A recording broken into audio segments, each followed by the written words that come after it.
I'm here with designer Nina Cooper, and today we're talking all about charms. And Nina, you have a really wonderful way of telling a story through your designs. Yes, I like to use charms to tell stories, and it's really fun because there's so many different charms, so just about any story you're in the mood to tell. That's so true. You can find a charm group to tell it with. Right, well you have some beautiful examples here.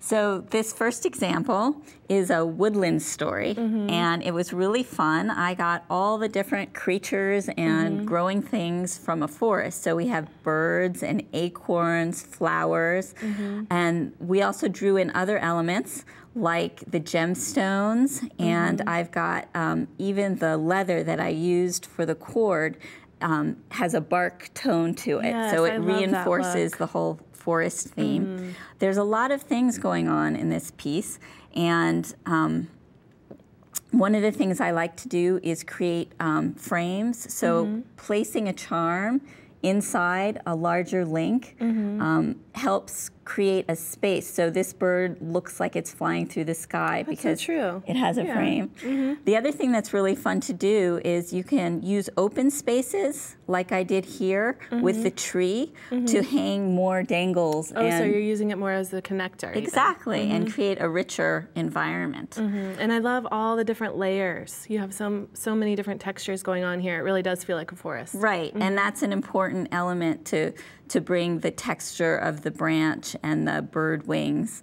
It creates a feel of the forest.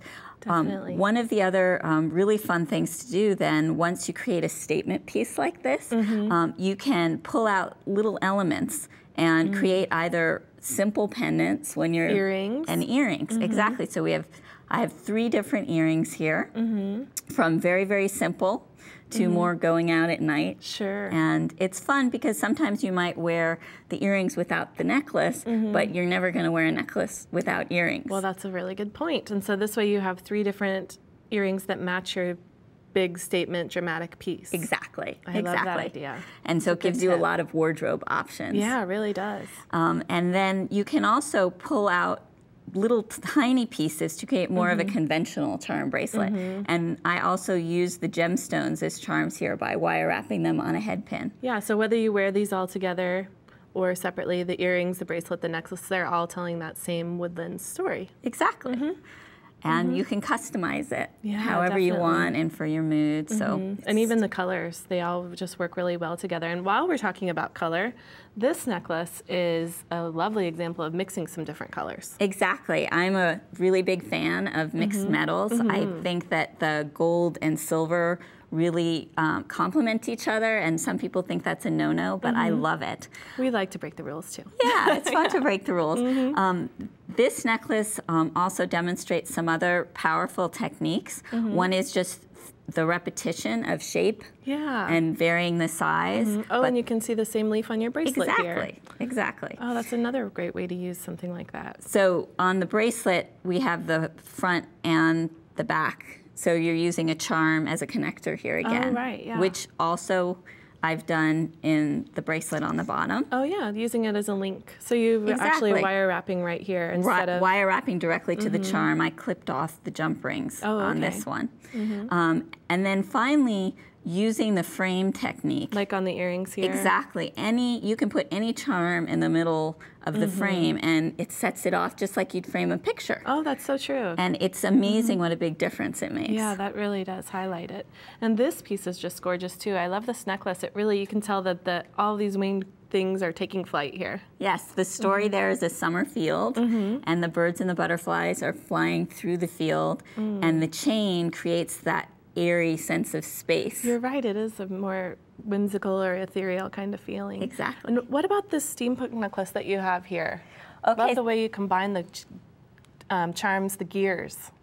This is nice because it demonstrates that charms can also be more modern and edgy and trendy. So this is a steampunk theme, and we also brought in the leather, which is nice because it gives it that more urban feel. Sure, yeah, I love that. And that's very popular right now.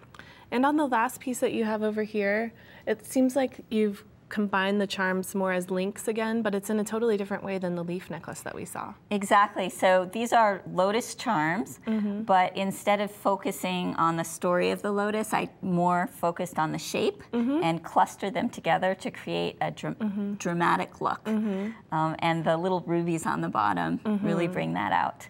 Yeah, now you're using a lot of jump rings in that piece, so maybe if you could just take a moment here to show us how to connect these pieces using your jump ring. I know that a lot of times we're using charms with jump rings, kind of, I don't know, peas and carrots, they go together. Yeah, they do. You can either use jump rings or you can wire wrap. The jump rings are nice because they create a very close connection, and it's very clean, so that the focus is really on the piece that the charm that you're working with.